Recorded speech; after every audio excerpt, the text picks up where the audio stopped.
10 latihan otak untuk meningkatkan kekuatan otak. Semua orang mengetahui bahwa jika kamu ingin agar fisikmu tetap bugar, maka kamu harus berolahraga. Pada dasarnya, kalau kamu ingin agar kekuatan, stamina, dan fleksibilitasmu meningkat, maka kamu harus melatih tubuhmu secara rutin. Nah, banyak dari kita yang tidak memahami bahwa konsep yang sama juga berlaku pada otak kita. Perlu diketahui kalau kemampuan kognitif kita, misalnya seperti pemecahan masalah, daya ingat, fokus, dan rentang perhatian, berubah menjadi lebih baik atau lebih buruk seiring berjalannya waktu. Tetapi, kabar baiknya adalah ada beberapa latihan otak yang bisa membantumu untuk meningkatkan kinerjamu dan mencegah penurunan fungsi otak seiring usiamu bertambah. Jika kamu ingin meningkatkan kekuatan otakmu, berikut adalah beberapa hal sederhana yang dapat kamu lakukan. Nomor 1, ubah rutinitas sehari-harimu.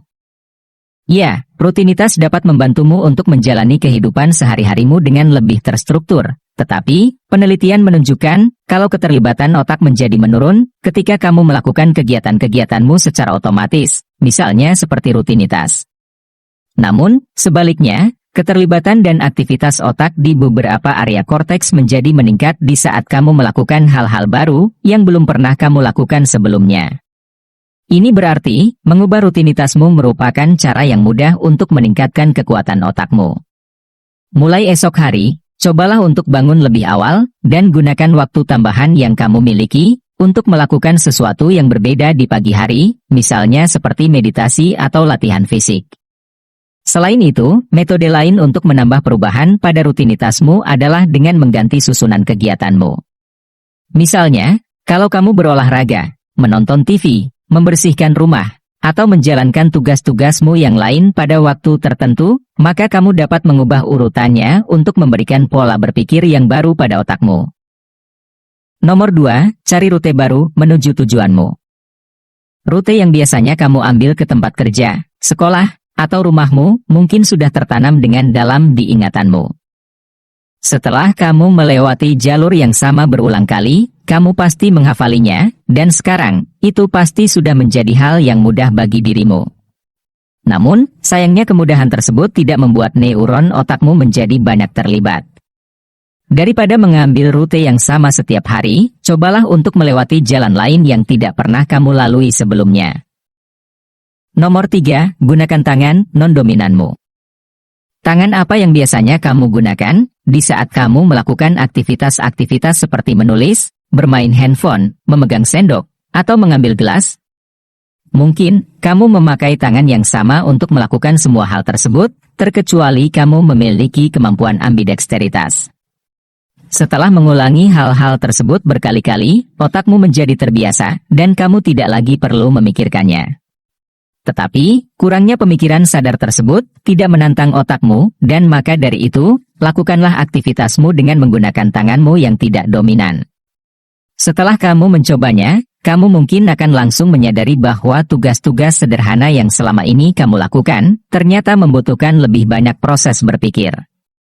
Jika kamu terus-menerus melakukan ini setiap hari, kamu tidak hanya akan mendapatkan koordinasi, namun, kemampuanmu untuk fokus dan terlibat dalam pikiran sadar juga akan meningkat.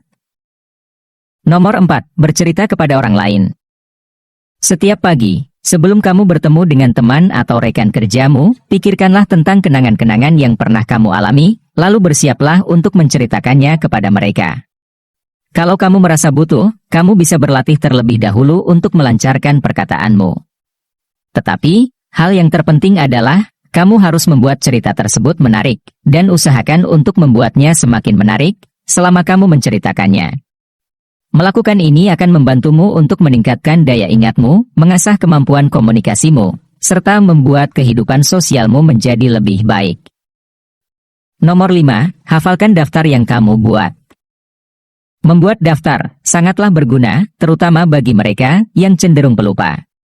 Namun, ketika kamu terbiasa memakainya, daya ingatmu tidak dapat berkembang menjadi lebih baik.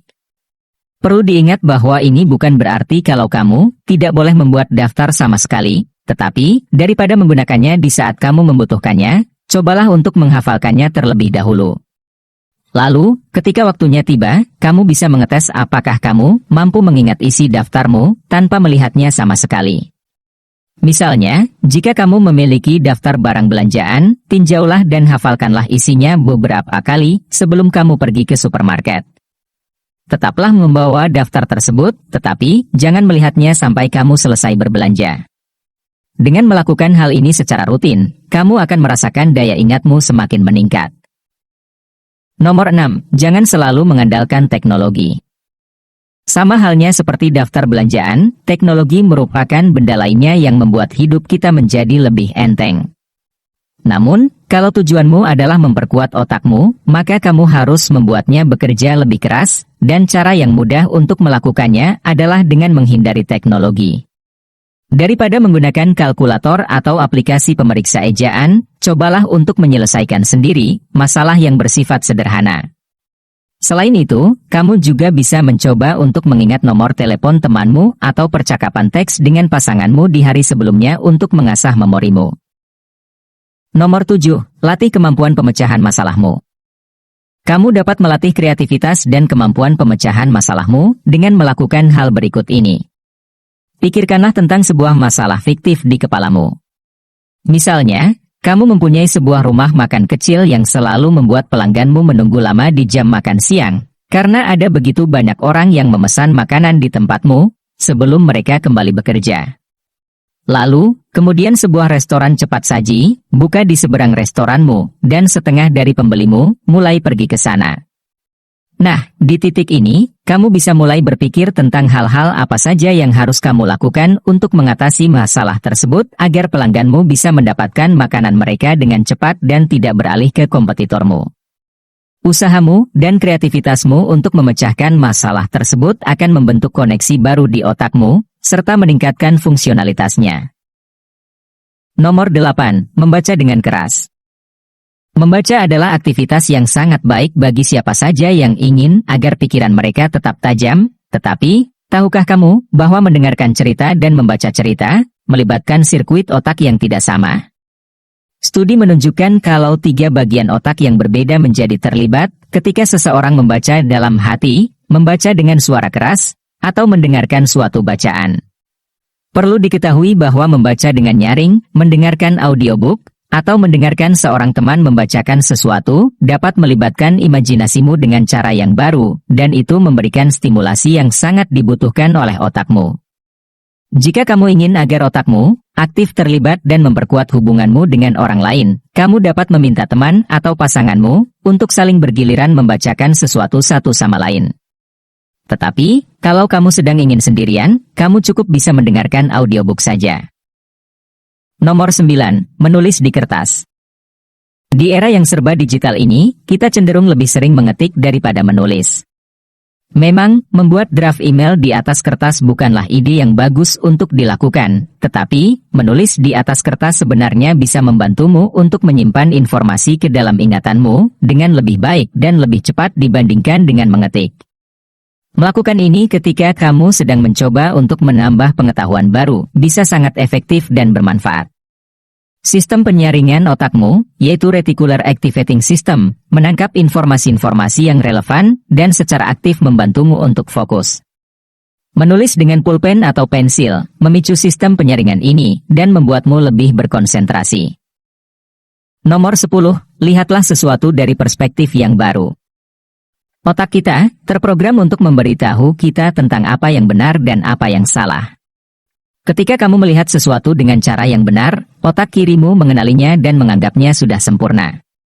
Di saat kamu melihat suatu objek dengan orientasi yang salah, misalnya seperti terbalik atau tidak dalam susunan yang tepat, otak kananmu bekerja untuk memproses dan menguraikan informasi visual tersebut, seperti sebuah puzzle. Untuk mengaktifkan otakmu, putar balikan benda-benda yang sudah kamu kenali, misalnya seperti gambar atau jam, lalu kemudian lihatlah barang tersebut. Ini mungkin terdengar aneh, tetapi ini adalah cara termudah untuk melatih otakmu tanpa kamu harus berpikir keras. Latihan-latihan yang sudah admin sebutkan dirancang untuk menantang otakmu dan menstimulasi berbagai fungsi kognitif, seperti ingatan, perhatian, pemecahan masalah, serta kreativitas. Dengan memasukkan aktivitas-aktivitas tersebut ke dalam keseharianmu, kamu dapat meningkatkan kekuatan otakmu dan mencegah penurunan fungsi kognitif seiring bertambahnya usiamu. Kamu bebas untuk memilih latihan mana yang ingin kamu coba, sesuai dengan minat dan preferensimu sendiri. Kamu bisa mulai dengan memasukkan 1 atau 2 jenis latihan, dan secara bertahap menambah lebih banyak latihan ketika kamu sudah merasa nyaman. Ingatlah untuk berusaha menjadikannya sebagai kebiasaan dan konsisten dengan upaya pelatihan otakmu, agar kamu bisa mendapatkan hasil yang terbaik. Jika kamu menikmati konten seperti ini, tekan tombol suka dan bagikan dengan teman-temanmu